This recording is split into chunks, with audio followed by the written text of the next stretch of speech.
নমস্কাৰ মৰমৰ ছাত্ৰ-ছাত্ৰীসকল জ্ঞান হাই ইউটিউব চেনেলৰ অন্য এটা ভিডিঅ' তোমালোকক আন্তৰিক স্বাগতম জনাইছোঁ আৰু আজি আমি এই ভিডিঅ'ত ভইচৰ কেইটামান কমন প্ৰশ্ন আমি আলোচনা কৰিম আমি ইয়াত কৰিবলৈ চেষ্টা কৰিম প্ৰথমতে মই লৈছোঁ 1 নম্বৰত I gave Raju a pen তো এনেকুৱা ধৰণৰ বাক্যবিলাক আহিলে কেতিয়াবা আমাৰ অকমান প্ৰবলেম হয় সবৰ ক্ষেত্ৰত নহয় কিছু ক্ষেত্ৰত হয় তো এনেকুৱা ধৰণৰ যিবিলাক বাক্য থাকে য'ত ডাবল অবজেক্ট থাকে তেনেকুৱা বাক্যত অকমান প্ৰবলেম হয় তো এই বস্তুটো একেবাৰে সহজ কৰিবলৈ আমি প্ৰথমতে কি কৰিব লাগে প্ৰথম কথাটো হ'ল কি আমি যেতিয়া ভয়েস চেঞ্জ কৰিম ভয়েস চেঞ্জ কৰোঁতে আমি এটা বস্তু লক্ষ্য কৰিব লাগিব যে এই সেন্টেন্সটো যেটো আছে হেতু কি ভয়েসত আছে এক্টিভ নে প্যাসিভ তো এইটো উলিয়াবৰ কাৰণে তিনেই সহজ আমি জাস্ট এটা কাম কৰিম যে ইয়াত যেটো ভাৰ্ব দিয়া থাকে সেই ভাৰ্বটো কাৰ ওপৰত হৈছে আমি প্ৰথম কথা হেতু লক্ষ্য কৰিম যদি ভাৰ্বটো পাছত থকা যেটো ওয়াৰ্ড আছে তাৰ ওপৰত যদি হৈছে তেনে হলে গম পাবা হেতু হৈ গল এক্টিভ ভয়েস বা যি কামটো কৰিছে এই ক্ৰিয়াটো দিয়া কাম ইয়াত গেভ আছে দিছিল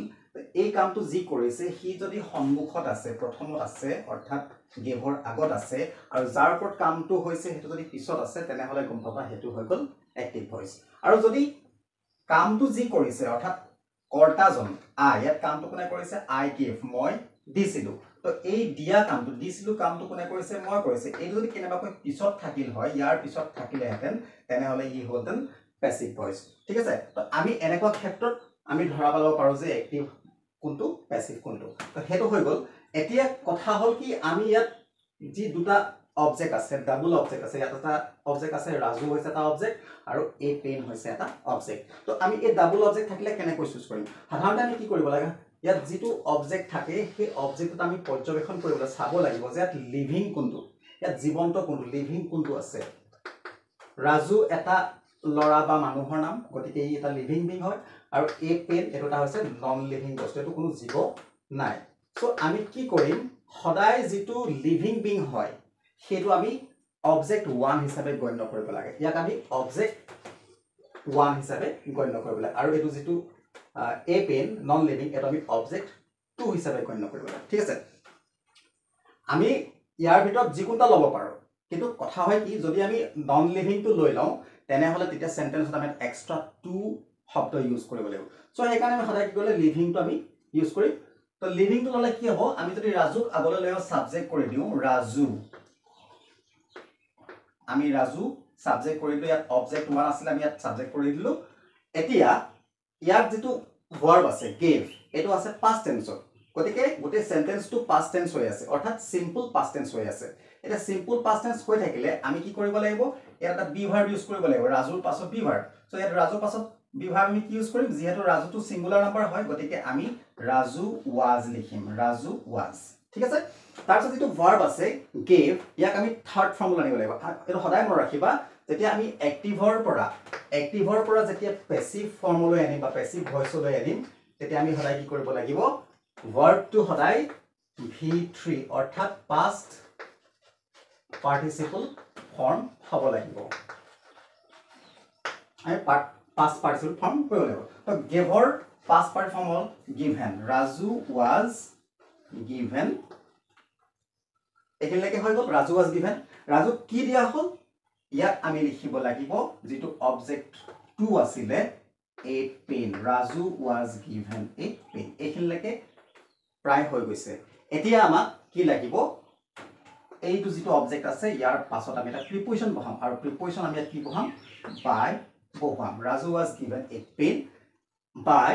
ইয়াত সাবজেক্ট I আছিল আমি I ইয়াত মিলৈ ৰূপান্তৰ কৰি দিম ট্ৰান্সফৰ্ম কৰি দিম তো এটো হ'ব Raju was given a pen by me কিন্তু যদি আমি ইয়াক অবজেক্ট 1 হিচাপে লওঁ তেনে হলে বাক্যটো এনেকুৱা ধৰণৰ হ'ব a pen was given to Raju by me এনেকুৱা ধৰণৰ হ'ব অৰ্থাৎ ইয়াত আমি এটা এক্সট্ৰা ৱৰ্ড এটা টু প্ৰিপজিশ্যন বহুৱাব লাগিব ইয়াত টু বহিছে আৰু ইয়াত বাই প্ৰিপজিশ্যন বহিছে গতিকে আমি দুটা প্ৰিপজিশ্যন একেলগে এনেকৈ বহুৱাব নোৱাৰো সো সেইকাৰণে তোমালোকে এইটো প্ৰিফাৰ নকৰিবা সদায় কি কৰিবা যেটো লিভিং বিং থাকে তাক তোমালোকে প্ৰথমতে লবা কেতিয়াবা এনেকুৱা হ'ব পাৰে যে যি দুটা অবজেক্ট থাকিব দুটা লিভিং নহব পাৰে দুটা নন লিভিং হ'ব পাৰে তেতিয়াটো প্ৰাধান্য দিবা যে কোনটো বস্তুৰ ওপৰত কামটো কৰা হৈছে হেতু তোমালোকে ভালকৈ লক্ষ্য কৰিলে তাৰ ওপৰতো ওলাই পৰিব এবাৰ আনটা প্ৰশ্ন লৈছো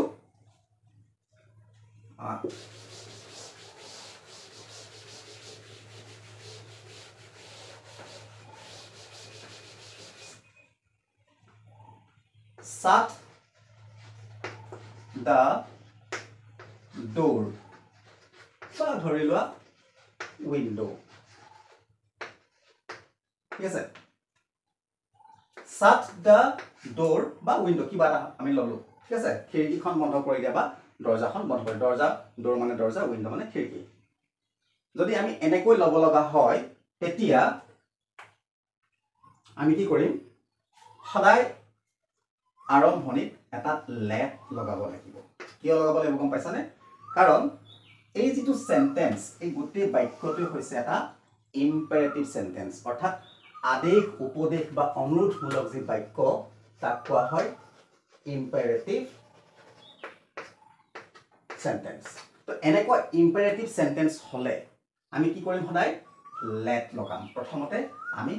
লেট ইউজ কৰিম তাৰপিছত যেটো অবজেক্ট থাকিব যেটো অবজেক্ট দা ডোৰ বা দা উইন্ডো আমি হেতু লব লাগিব লেট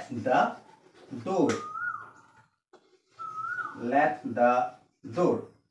এই অবজেক্টটো লোৱাৰ পাছত আমি সদায় এটা বি ইউজ কৰিব লাগিব লেট দা ডোৰ বি আৰু যেটো ভাৰ্ব থাকিব সেই ভাৰ্বটোৰ থাৰ্ড ফৰ্ম বহাব লাগিব ইয়াত যেহেতু সাত আছে তো সাতৰ প্ৰেজেন্ট পাষ্ট আৰু পাষ্ট পাৰ্টিসিপল গটেকিটা একেই গতিকে আমি ইয়াত সাতে লিখিম তো লেট দা ডোৰ বি সাত বা লেট দা উইন্ডো বি সাত এনে ধৰণৰ হ'ব ঠিক আছে নেক্সট এটা কোৱেশ্চন লৈছো 3 নম্বৰ প্ৰশ্ন এটো 2 নম্বৰ আছিল grass grows over the field তো এটা বাক্য grass grows over the field আমি প্ৰথমে চেক কৰিব লাগিব এটো অ্যাক্টিভ ভয়েস না প্যাসিভ ভয়েস তো ইয়াত কামটো কোনে কৰে কোন গজে গ্ৰোজ ভাৰ্ব আছে গ্ৰোজ গজে কোন ঘা গজে গতিকে ভাৰ্বৰ আগতেই সাবজেক্টটো আছে গতিকে ই হ'ব অ্যাক্টিভ ভয়েস সো আমি এটা প্যাসিভ হলো আনিম ইয়াত অবজেক্ট কি আছে the field আছে তো আমি the field টো আগলৈ গুছি যাম তো আমি লিখিব লাগিব the field এটা আমাক বি ভার্ব লাগিব ইয়াত যেহেতু ভার্বটো আছে প্ৰেজেন্ট ফৰ্মত গতিকে আমি ইয়াত লিখিম the field third person singular number পাবেন the field is ঠিক আছে এটা গ্ৰোজ ওভাৰ আছে গতিকে আমি গ্ৰোজ ওভাৰটো আমি কৰিব লাগিব ওভাৰ গ্ৰোন বা আমি গ্ৰোন ওভাৰ লিখিলেও কোনো ভুল নহয় তো ওভাৰ গ্ৰোন লিখিব পাৰো বা আমি অল্টাৰ কৰি দিলো ইয়াক এনেকৈ লৈ আহিলো গ্ৰোন ওভাৰ বা ওভাৰ গ্ৰোন একেটাই অৰ্থ প্ৰকাশ কৰিব the field is overgrown আমি ইয়াত বি ভাৰ্ব ইউজ কৰিলো সৰি প্ৰিপজিশন ইউজ কৰিলো বাই আৰু সাবজেক্ট ইয়াত অবজেক্ট হৈ যাব the field is overgrown by grass আকৌ কেতিয়াবা এটা ধৰণৰ প্ৰশ্ন থাকে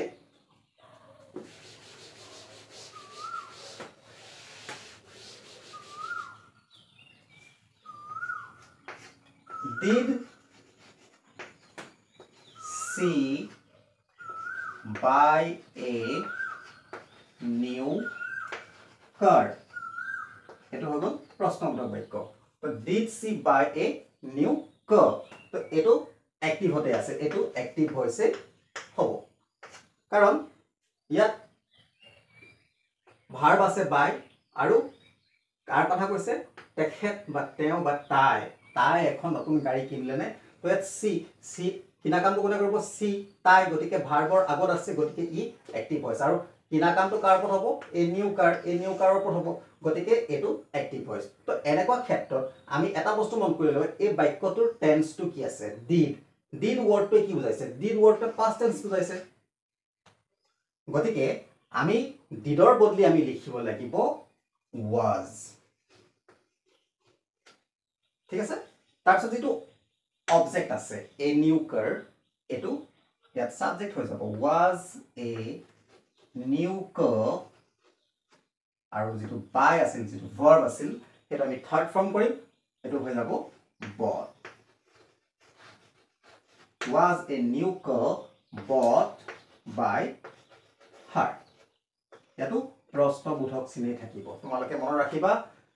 ভয়েসৰ ক্ষেত্ৰত প্ৰশ্নবোধক বাক্য হলে প্ৰশ্নবোধকেই হ'ব মানে ইন্টাৰগেটিভ সেন্টেন্স হলে ইন্টাৰগেটিভ সেন্টেন্সে হ'ব যদি অ্যাসাৰ্টিভ হয় অ্যাসাৰ্টিভে হ'ব ইয়াত সেন্টেন্সৰ কোনো চেঞ্জ নঘটে